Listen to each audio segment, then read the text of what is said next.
ଆଜି ହେଉଛି ବିଶ୍ୱ ପ୍ରସିଦ୍ଧ ରଥଯାତ୍ରା।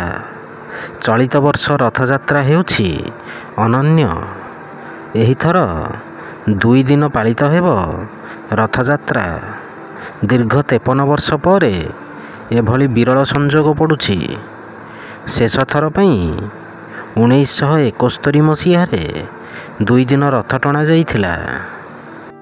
ଚଳିତ ବର୍ଷ ଗୋଟିଏ ଦିନରେ ନବଯୌବନ, ନେତ୍ର ଉତ୍ସବ ଓ ଶ୍ରୀଗୁଣ୍ଡିଚା ପଡ଼ୁଥିବାରୁ ଶନିବାର ରାତି 2ଟାରୁ ଶ୍ରୀଜୀଉଙ୍କ ନୀତିକାନ୍ତି ଆରମ୍ଭ ହେବ। ଚାଲନ୍ତୁ ଜାଣିବା ଶ୍ରୀମନ୍ଦିର ପ୍ରଶାସନ ଓ ପରିଚାଳନା କମିଟିର ନିଷ୍ପତ୍ତି ଅନୁଯାୟୀ ରଥଯାତ୍ରାର ନୀତି ନିର୍ଘଣ୍ଟ। ରବିବାର ଦିନ 11ଟାରେ ରଥ ପ୍ରତିଷ୍ଠା। ଦିନ 1ଟା 30ରୁ 2ଟା 30 ପହଣ୍ଡି ବିଜେ।